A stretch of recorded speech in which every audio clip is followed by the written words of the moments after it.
कांग्रेस अगर आज केरला में राज कर पा रही है तो उसका बहुत बड़ा रीजन है एसआईआर। जी हाँ, ये बात मैं और आप नहीं बोल रहे हैं, ना ही ये बात कोई बीजेपी के कार्यकर्ता बोल रहे हैं, पर ये बात खुद कांग्रेस के बहुत ही बड़े नेता बोल रहे हैं, जिन्होंने ये ऑलमोस्ट मान लिया कि एसआईआर बहुत ही न्यायपूर्वक स्थिति के साथ रखा गया था और उसके वजह से उनकी सरकार फाइनली केरला में राज कर पा रही है।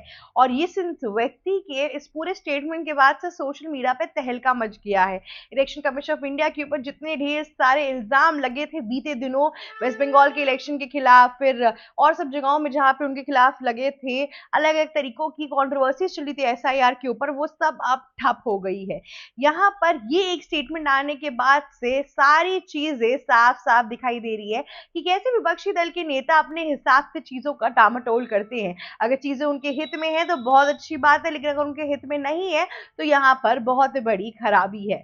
अब आते हैं कि एक्चुअल में ये बात किसने बोली है और कैसे ये पासा कांग्रेस पार्टी के लिए ही कहीं ना कहीं भारी पड़ गया है, क्योंकि राहुल गांधी ने कोई कसर नहीं छोड़ी थी एसआईआर के खिलाफ बोलने के लिए। और साथ ही साथ वो बोल रहे थे कि जितने भी जगहों पर उन्होंने इलेक्शन हारा है, उनके अलायंसेस ने इलेक्शन हारा है, उसका बहुत बड़ा रीजन एसआईआर ही था। आइए उस पर विस्तार से बात करते हैं।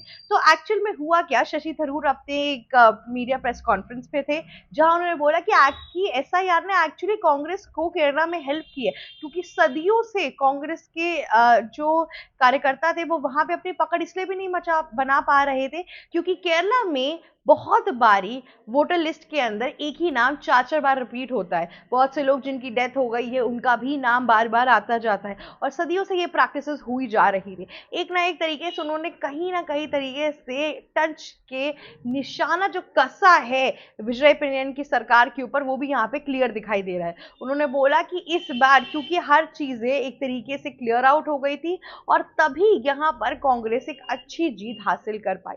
उन्होंने ये भी बोला कि एसआईआर की प्रक्रिया बहुत सी जगहों पे हुई, पर जिस तरीके का मामला इंटेंसिफाई वेस्ट बंगाल के अंदर हुआ वहां वैसा कहीं पर भी नहीं हुआ। वहां पर बहुत से लोगों ने उनको वोटर लिस्ट से हटाया गया और बहुत से लोगों ने यहाँ पर ये भी बोला कि मुझे प्लीज, उन्होंने अपील भी की कि मैं जिंदा हूं और मुझे मेरा वोटर आईडी कार्ड मिलना चाहिए। पर केरला और तमिलनाडु के अंदर ऐसी कोई कंप्लेंट्स नहीं आई क्योंकि वहां पे आज सच ऐसी कोई गतिविधियां देखने को नहीं मिली।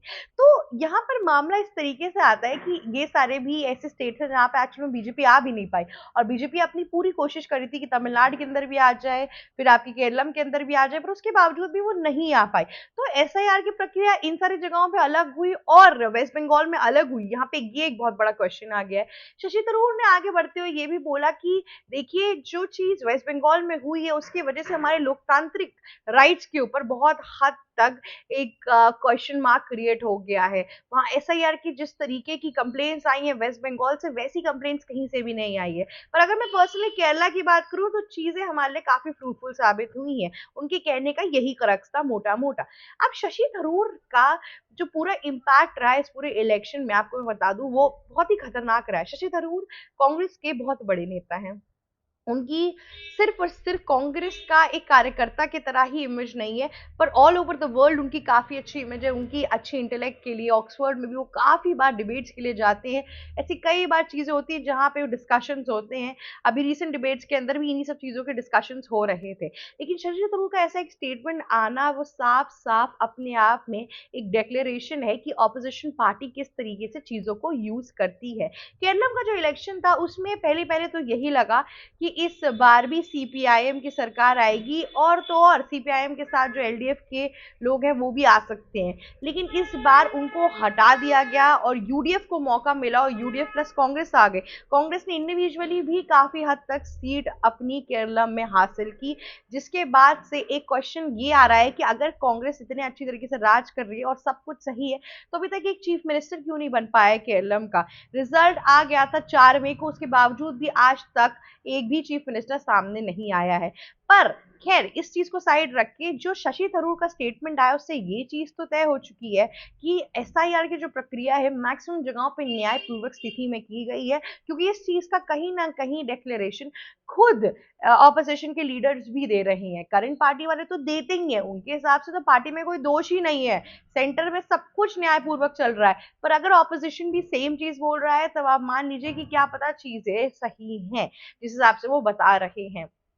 अब इसके पर और विस्तार से अगर देखें तो ये समझ में आता है कि कैसे इस बार जो वोटर बैंक कटा है सीपीआईएम का, वो किस तरीके से कटा है। देखिए, विजय पिन्नई की सरकार बहुत टाइम से थी केरलम के अंदर, और इस बार भी जैसे मणिशंकर अय्यर वगैरह जो वरिष्ठ नेता हैं कांग्रेस के, वो लोग यही कह रहे थे कि फिर से पिनरई की ही सरकार आएगी, क्योंकि कांग्रेस उतनी मेहनत नहीं कर रही है जितनी उनको करनी चाहिए थी। एक्चुअल में कांग्रेस ने आज तक उतनी मेहनत की ही नहीं थी केरलम के अंदर, पर मेहनत की थी उनके सहयोगी यूडीएफ ने। यूडीएफ को अच्छा खासा माइनॉरिटी वोटर बैंक से काफी वोट आया। यूडीएफ को मुसलमानों और क्रिश्चियंस का काफी हद तक वोट मिला।